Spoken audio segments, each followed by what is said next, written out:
नमस्कार दोस्तों, आप सभी का स्वागत है आपकी अपनी चैनल मार्केट भविष्य पे। उम्मीद करता हूं आप सभी अच्छे होंगे। दोस्तों, आप सभी ने मेरे अब तक के जितने वीडियोस देखे और उसके बाद आप सभी ने जो सपोर्ट किया है वो बहुत ही ज़्यादा शानदार है। इसके लिए आप सभी का बहुत बहुत धन्यवाद करता हूं। अपनी चैनल 500 सब्सक्राइबर के लेवल पे पहुंच गई है, इसके लिए मैं आप लोग का बहुत बहुत शुक्रगुजार हूँ। मुझे ऐसा दिख रहा है कि आप सभी को मेरे कैलकुलेशंस मार्केट के बारे में जो मैं व्यूज़ आपको बताता हूँ वो सभी को बहुत पसंद आए हैं।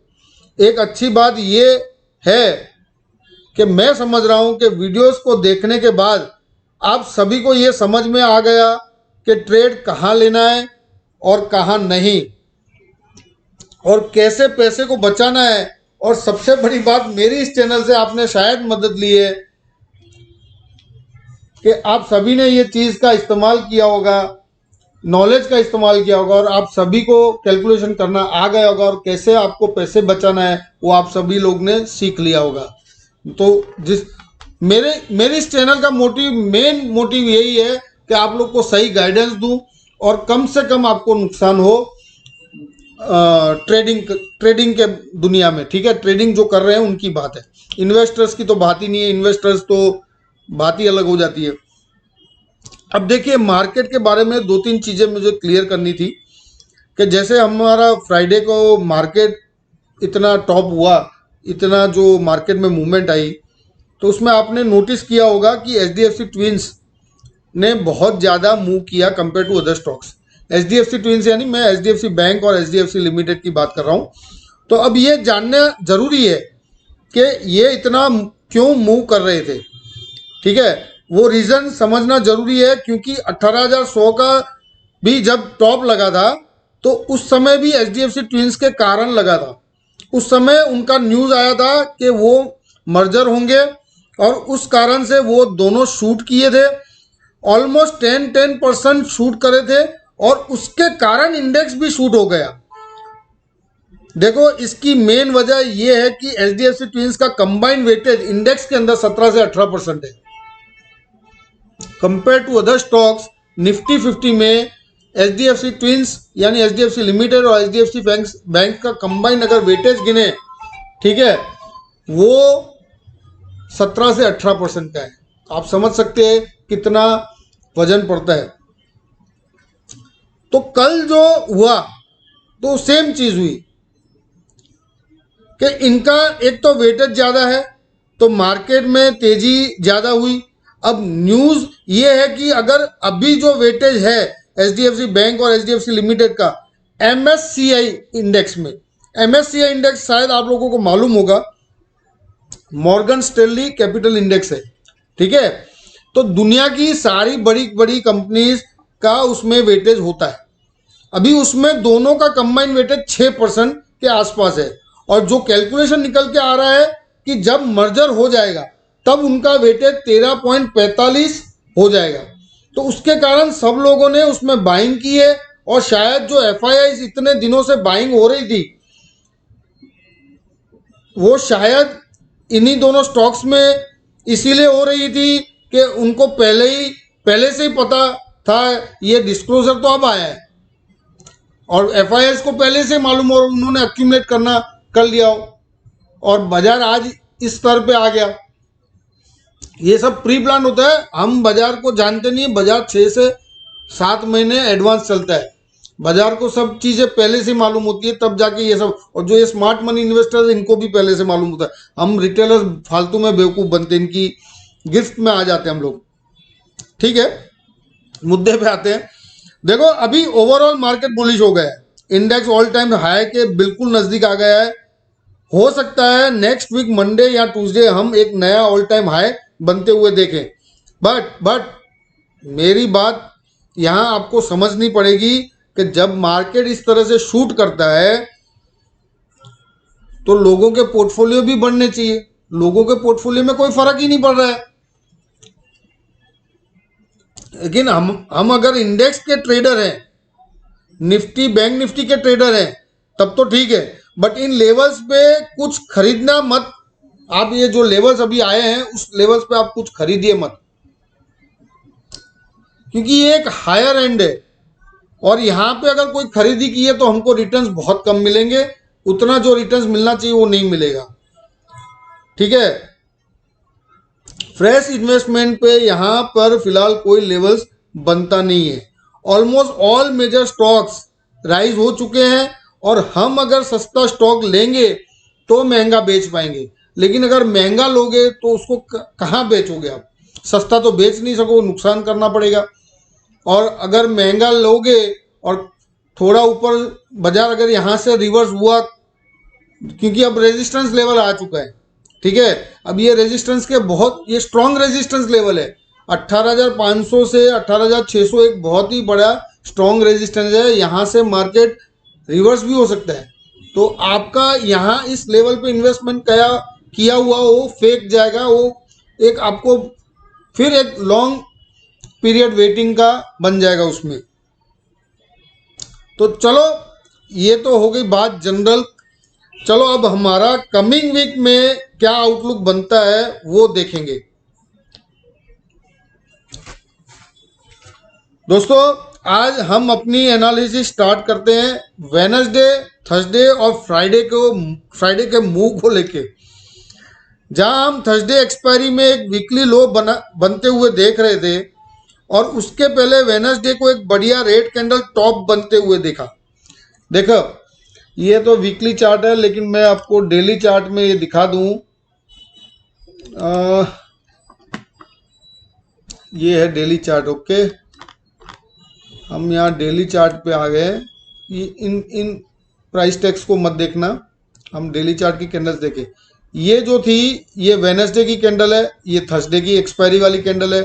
थर्सडे की एक्सपायरी वाली कैंडल में मैंने एक वीडियो रखा था वेडनेसडे नाइट को, ठीक है, और उसमें आपने अगर थंबनेल और टाइटल मेरा वीडियो का अगर पढ़ा है तो उसमें मैंने क्लियरली लिखा था कि थर्सडे को हम एक वीकली लो देखेंगे जो हमने देखा।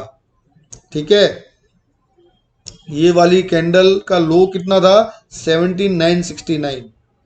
ओके, तो यहाँ पे बाजार को रेजिस्टेंस फील हुआ और यहाँ से बिल्कुल कंप्लीटली एक रिवर्सल पैटर्न बना और यहाँ से इस कैंडल के क्लोजिंग के बाद हम किसी को भी ये अंदाजा नहीं था कि बाजार इतना बड़ा गैप अप करके दूसरे दिन फ्राइडे वाले दिन ऐसे क्लोज करेगा। ठीक है, तो ये हमको समझना बहुत जरूरी है कि मार्केट में क्या हुआ। तो ये अचानक एक न्यूज बनती है और फ्राइडे के दिन एक बड़ा गैप अप मार्केट करता है एक रिपोर्ट आने की वजह से, जो मार्केट न्यूज बेस बन जाता है। अब निफ्टी ने क्या किया? निफ्टी ने 18,300 के ऊपर सस्टेन किया और क्लोजिंग भी हाई कर दी, यानी क्लोजिंग भी दे दी, हायर क्लोजिंग दिया और क्लोजिंग लाइफ टाइम यानी अब तक का ऑल टाइम हायर क्लोजिंग है। अब यहाँ पर सवाल ये है कि क्या 18,500 से 18,600 टच होगा? क्योंकि देखो जिस तरह से क्लोजिंग आई है, वैसे तो मार्केट में सब जगह यही बात चल रही है कि मार्केट अब बुलिश है, अब नया ऑल टाइम हाई लगेगा, जिस तरह से क्लोजिंग आई है। लेकिन मेरा तो ये सवाल है, क्या ये 18,500 18,600 को टच करेगा? क्या निफ्टी 50 इंडेक्स अपने ऑल टाइम हाई को रिटेस्ट करेगा या उसे ब्रेक कर देगा? ये सब मेरे अपने सवाल है। तो एक चीज यहां पर समझिए कि जब भी कोई न्यूज आती है, देखिए क्लियरली सुनना ये बात, जब भी कोई न्यूज आती है बाजार किस तरह से रिएक्ट करेगा और कितना लंबा रिएक्ट करेगा ये हम नहीं प्रिडिक्ट कर सकते। न्यूज बेस अगर प्रिडिक्शन किया जाएगा तो गलत साबित होगा। तो जब भी न्यूज आती है या फिर कोई सेंटीमेंट क्रिएट होता है तो ये मार्केट सेंटीमेंट का असर कितना मार्केट पे कितना रहेगा, ये मार्केट पे कितना रहेगा ये मार्केट ही डिसाइड कर पाएगा, ये हमको नहीं मालूम पड़ेगा, हम प्रिडिक्ट नहीं कर सकते। फिर मार्केट देखो, यहाँ मार्केट में क्या होगा, न्यूज बेस्ड मार्केट कंटिन्यू रहेगा या फिर मार्केट अपना नेचुरल बिहेवियर को फॉलो करेगा।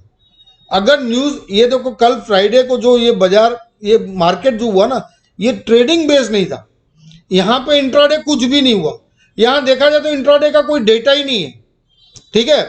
तो ये टोटली न्यूज बेस था। अब न्यूज बेस बाजार पे हम कैसे टिक सकते हैं, हम कैसे उसको फॉलो कर सकते हैं। तो बाजार अगर न्यूज बेस पे रहना चाहता है, कंटिन्यू करना चाहता है, तो इसको मंडे को ये हाई तोड़ना बहुत जरूरी है और ये मोमेंटम कंटिन्यू रखना जरूरी है ऊपर की तरफ। तो सेंटीमेंट का असर कितना रहेगा ये या नहीं रहेगा, या फिर मार्केट अपना नेचुरल बिहेवियर को फॉलो करेगा, ये हमको मंडे के सेशन में ही मालूम पड़ेगा। तो मेरे हिसाब से अभी ये बहुत जल्दी होगा कि इंडेक्स ने जो गैप अप ओपनिंग दी और क्लोजिंग भी जो हाई दी वो कंटिन्यू रहेगी या नहीं रहेगी। इसका जो राज है ना, वो उस सर्टेन इंट्राडे में छुपा है जो हमको दिखाई नहीं। एक्चुअली वो इंट्राडे का डेटा जो मार्केट में डेली ट्रेडिंग में बनता है, वो डेटा बना ही नहीं। क्योंकि यहां क्या हुआ, इतना गैप अप पे जो 18,000 के लेवल पे कॉल राइटर्स थे वो सभी ट्रैप हो गए। तो उस दिन के डेटा पे हम ट्रस्ट नहीं कर सकते। मेरा कहने का मतलब ये है, जो ये एक ट्रैपिंग हो गया, न्यूज़ बनी, अचानक एक न्यूज़ बनती है और मार्केट गैप अप होता है और जितने भी कॉल राइटर्स उस लेवल पे थे 18,000 से लेके 18,300 तक के, वो सब ट्रैप हो गए। तो हमें ऊपर का मोमेंटम कंटिन्यू चाहिए, अगर तो ये मोमेंटम कंटिन्यू रहना चाहिए, तो ही हम 18,500 से 18,600 के लेवल को जरूर छुएंगे। लेकिन अगर न्यूज़ का इम्पैक्ट गलत हो गया तो मार्केट फिर से अपना नेचुरल बिहेवियर को फॉलो कर सकता है। अभी जो मूव है फ्राइडे का, वो पूरा का पूरा न्यूज़ बेस है। ये जो फ्राइडे की जो कैंडल है ना, 101% न्यूज़ बेस थी। यहाँ पे किसी ने ट्रेड किया नहीं, क्योंकि ओपनिंग के बाद ये सडनली शूट हो गया ऊपर, और वहाँ अगर किसी ने भी शॉर्ट पोजीशन बनाएगी उसको काटने का मौका मिला नहीं, और अगर किसी ने बाइंग की है तो इतना बड़ा प्रॉफिट हुआ नहीं। क्योंकि गैप अप होने के बाद यहाँ बहुत रेयर केस में किसी के पास कॉल्स होंगे। ये जो थर्सडे की जो क्लोजिंग थी, यहाँ शायद ही किसी ने ऐसी कोई पोजीशन बनाई होगी कि यहाँ पे लोगों को काटने मिला होगा, प्रॉफिट मिला होगा। ये 100% न्यूज़ बेस्ड था। तो यहाँ मुझे लगता है FIIs या जो बड़े स्मार्ट इन्वेस्टर्स हैं उन्होंने अपना यहाँ पे माल हल्का किया है। देखो, ये मेरा एक अंदाजा है, please do not consider as a perfect view, ठीक है। मैं एक अंदाजा लगा रहा हूँ, ऐसा मेरा एक्सपीरियंस बोलता है कि ये न्यूज़ बेस्ड बाजार ऐसे रिएक्ट करता है। तो अभी जो मार्केट का मूव हुआ वो बिल्कुल न्यूज़ बेस्ड हुआ। हमें मंडे के ट्रेडिंग सेशन को देखना चाहिए कि जो ये न्यूज़ का इम्पैक्ट है वो कंटिन्यू रहता है या फिर मार्केट अपने नॉर्मल बिहेवियर में चलेगा। अब मार्केट का रेजिस्टेंस है 18,500 से 18,600 और सपोर्ट हमारा 17,900 फाइनल है, ठीक है, 17,900 के करीब। न्यूज़ बेस्ड बाजार कैसे चलता है ये आपको मैंने एक्सप्लेन किया, आपने देखा भी किस तरह से इम्पैक्ट रहेगा न्यूज़ बेस्ड का, ये भी मैंने आपको एक्सप्लेन किया। फ्राइडे वाले दिन का डेटा क्यों नहीं मानना चाहिए उसका रीज़न भी मैंने आपको क्लियर किया। और अगर ये मोमेंटम कंटिन्यू रहेगा तो फ्राइडे के हाई को ब्रेक करना जरूरी है। अगर इस मोमेंटम को कंटिन्यू रहना है तो फ्राइडे के हाई को ब्रेक करना जरूरी है।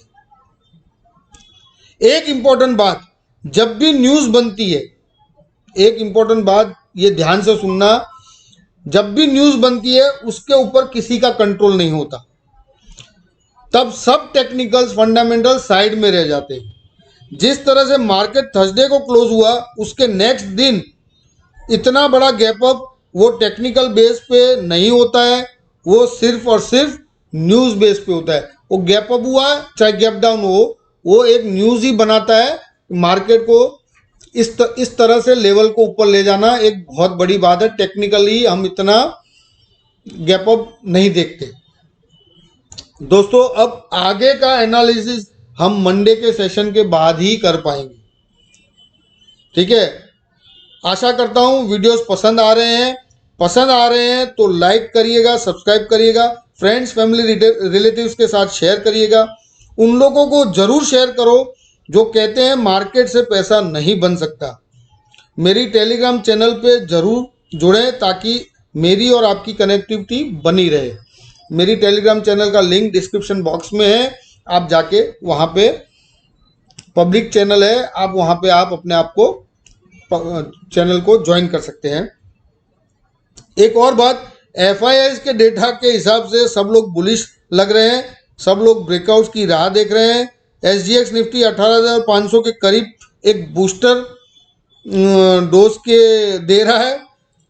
मैं डर रहा हूं कहीं कुछ गलत ना हो जाए, कि जो सब बुलिश कर रहे हैं, मार्केट में जो हवा चली है उसके विरुद्ध अगर कुछ हो गया तो क्या मालूम क्या हो सकता है। Thank you so much for watching my video. जय हिंद, जय माता जी।